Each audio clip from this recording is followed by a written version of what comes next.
Hey, it's Annabelle. I'm going to show you how I edit my photos today. I'm going to go over some apps that I use, review some others, and basically just give you the tips to how I edit the photos that most people see on Instagram. Which pair of glasses should I wear? I really feel like wearing. We can get started now. This is my phone. It's an iPhone 7. Pumpkin's right there, of course, my bellissimo. And it's rose gold, but you can't really see it because of the case. Real quick shout out to Velvet Caviar. I'm very excited to be working with them. Thank you so much for gifting me this white marble. Meanwhile, if you ever check out Velvet Caviar, make sure that you use the promo code CAT during checkout for a discount, just to let you know. Here we have a home screen where I put all of my apps into one page for you. And then there's my dearly beloved on the background. I think VSCO Cam is definitely my go-to. And let's start off with this random mirror selfie. Down here you can see the range of my filters, and I actually have a lot. Actually, my other account has more, I think, but I purchased a couple packs. I purchased C1 and then C5 through 8. A lot of these I just downloaded to try out, but I actually just stick with C4 through 8 most of the time. That is my go-to filters. Each of them have their own set of midtones and what they like to bring out, so it really depends on what photo it is. 7 brings out orangey, green tones, and then 6 is very pink. 4, as you can see, it's more like sepia but not. And then 1, as I said, it's similar to 6 as it's like very obviously filtered, but 6 you can see that the midtones are muted, which is a nice look sometimes. I can use a little bit of this just to bring out the pink. And if you go into this second column, you have all of these regular adjustments, and the default that I always use is tint, temperature, grain, and saturation. And if you go towards the right, it would cancel out the green tones, you can see. And then temperature, you can make it cold. I know a lot of people like this look. It's like very cool. Or warmer, kind of like that cool look. Yeah. When you tap the photo, you can tell the difference before and after. And then I like using grain. It works for certain photos, sometimes it doesn't, but I keep it at a minimum, but I do like that grainy look. By the way, the phone case I'm holding in this one is also Velvet Caviar, in case you're wondering. It's their glittery one. But if you do like to, you know, maximize the amount of filters you use, one thing I did do at one point was, for C7, you can see it's very orangey, so I would put it basically at full capacity, and I would go to temperature and tint and just cancel it out. So you can see here it's very warm, and I can just make it cool like this. And then there's still green tones, so I can just adjust it like that. So you can see it's very filtered because the contrast is high and like the highlights are muted in a nice way. You see the difference here. But however, it's not like super orangey, and it's definitely not the original filter itself. So you can take a filter and tweak it. Now I'm going to edit a photo and show you how I get my no filter looks or whatever crap. And the main things I go for are the same things as I say. I cancel out the green just because it's a little bit icky. I don't really like green undertones. And then depending on your mood or your dash, you can make it cooler. I'm going to make it just a little lighter, as you see here. Just balance out a tiny bit. So this is like really pink, and that's like really green. So I'm just gonna move it a teeny tiny bit. Now I really like grain, so I'm gonna put some. Sometimes you could counteract temperature and saturation, so you can make something really cool and then turn it saturated, so that way you won't really wash out all of the color tones. So here you see it's a very subtle difference, but that's kind of how I take a raw image and use only attributes to edit it. So that's an example for you. Those 3 ways are basically how I edit all my photos, but I can quickly show you the different filters in case you're curious about getting VSCO or buying a pack. So black and white is kind of nice how they're so different. The C's are just very vibrant for anyone who likes pops of color being brought out. The E packs are much more washed out, the midtones muted, things like that, but there's still a really good variety here.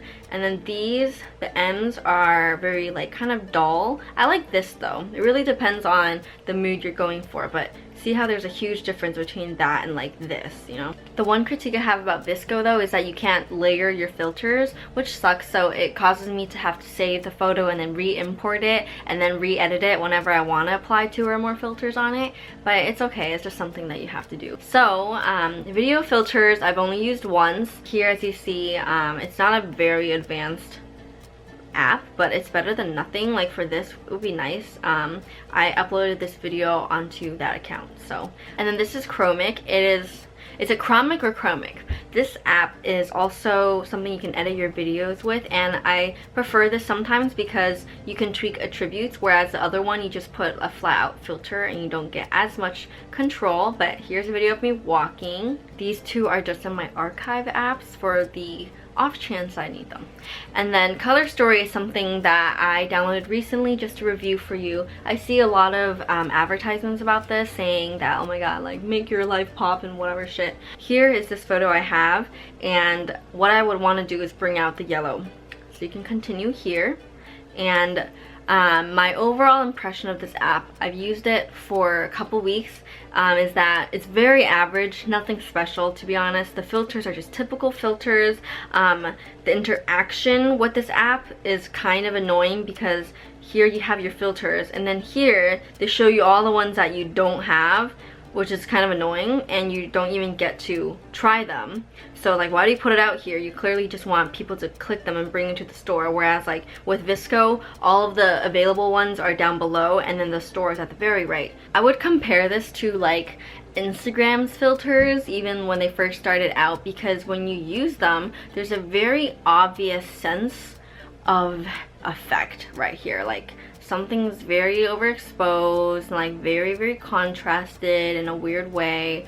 Here, of course, what is this? Like that you have to sign up. Like seriously, I already downloaded the app. Can you just stop bombarding me with all this shit? I didn't really like any of the essential pack, but down here I decided to purchase a few just to try them out and maybe give it another chance and see if it's actually good, just a review for you. And my impression is they're okay. They're pretty unique, I would say. Like Chroma, this is the ones that bring out vibrant colors, so I decided to try this. They're very diverse and you have quite a lot, as you see here. A lot. The natural filter is kind of my preference. I know a lot of people enjoy the very overexposed, you know, super contrasted photos. So if that is the case, Sunny I would recommend to anyone with the white theme, because it really washes out and gives you a nice blank background with that vibrant contrasted subject matter right there. Yeah, so the yellow pops really nicely. However, it takes your shadows and midtones and brightens them so much that it's kind of like fuzzy looking. I can just put it up enough so that the yellow pops, but nothing else is like, you know, too bright. So I saved that and I imported it to VSCO. I kind of always end my edits in VSCO just because I like to put like a final filter or anything on top in the cases where I do use filters. So as you can see, all the filters, I can show you what they do. Like this one is really interesting, as I mentioned before. These are not for me at the moment. This one is really, no. This one is really nice for people who want, you know, faded filter looks, and you can adjust it to your liking and things like that. This one's very pinky, but that's not my current aesthetic right now.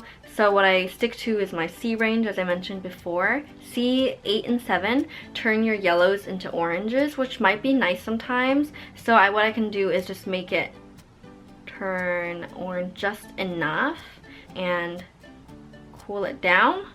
That's like too much, but you know what I mean. Like I can cool it down a little bit. E1 is really nice because it brightens the yellow even more and kind of brightens up the surroundings without making it look, you know, contrasty overkill, kind of like the Color Story app I just showed you. And that's it. That's basically what my final Instagram looked like. I think it was this photo actually. No, it's not. Was it? Next on the list is Afterlight. This app was recommended to me by my sister. You had to purchase it, I believe. So I'm going to choose this photo at Yosemite of my mom, and I mainly use Afterlight in case I want to just kind of spice up a photo. I always do midtones and I just add a little bit of red to it, like this. slightly just warms it up, which is nice. You can also do it to your highlights if you want. It really depends on what you're going for. But one thing I never really do is tweak with the shadows. You can go opposite as well, by the way. The second area has a lot of these filters, I think, but I never really use these filters. I feel like, as I said, VSCO is just much easier to work with for me. So the main reason I even use this app would be for here. And with Dusty, sometimes I like to have that nice vintage look, and I kind of just go through and try all of them. My favorite tends to be 5 and 13, I believe. These are nice. It kind of looks like snow, to be honest, with all the dust flying. But you can just try through all of them. This is crazy, but you can really just adjust it. Whenever you have a flat image, maybe indoors, and it's just like kind of bland, sometimes adding a light leak in a very, very subtle way will just change the entire atmosphere of the photo. So you can rotate it to a composition that you want. So I clearly don't want everything on the bottom just because it doesn't really look natural. I don't want it to be too obvious. So I'm going to rotate it like this maybe. Obviously this photo, the sun is coming from the top right corner. So it's nice that the light leak perfectly is on the right. It almost acts like bokeh, like a very natural lens flare, but it's fake and artificial. And you can click the little color wheel to change what color you want it to be. This one's the most natural in this case, so really adjust it to be so subtle that it almost looks like it belonged in the photo in the first place.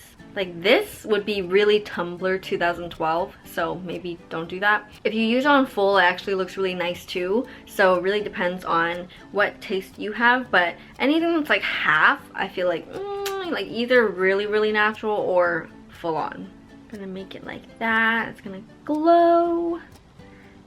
See? Takes this cold flat photo and just makes it really nice and warm.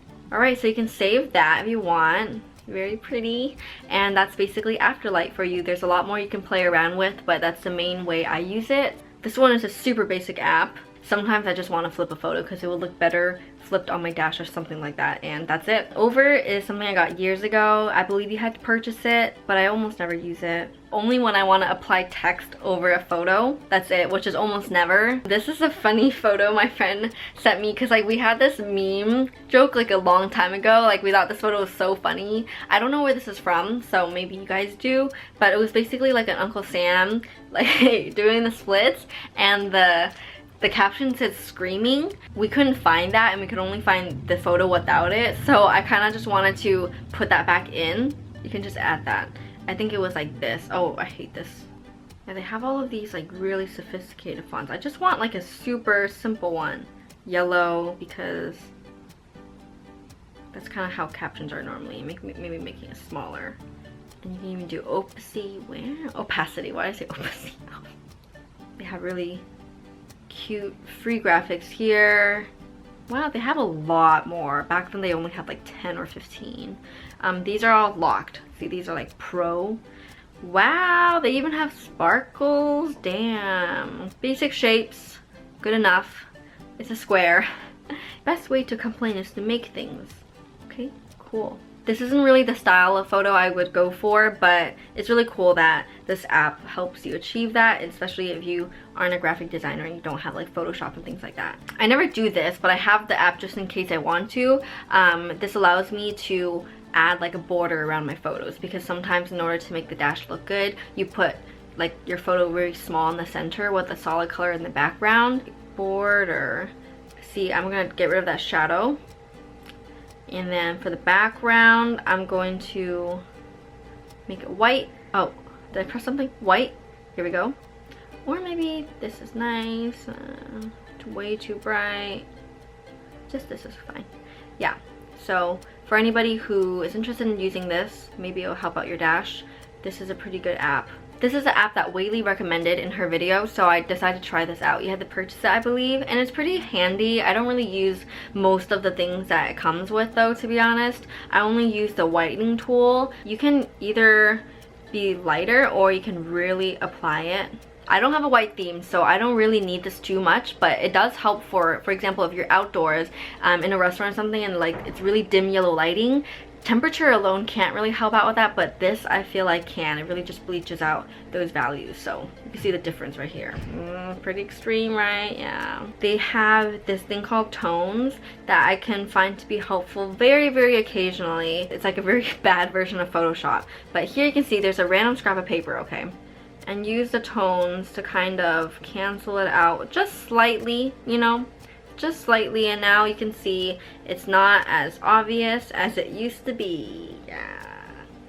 Alright, so that's the end of my tutorial. I hope that you enjoyed the demo and reviews and that it was informative or helpful in some way. And aside from that, I'll see you in the next video. Thank you again to Velvet Caviar, by the way, for gifting me the cases. I'll show you the rest in the vlogs or something like that. The promo code is CAT if you want to check Velvet Caviar out. I have my other promo codes below. My description is very big, so go check that out. And thank you guys so much. I really appreciate you for your kindness and your time. I hope that you have a great week ahead of you. And for now, see ya. Thank you for watching.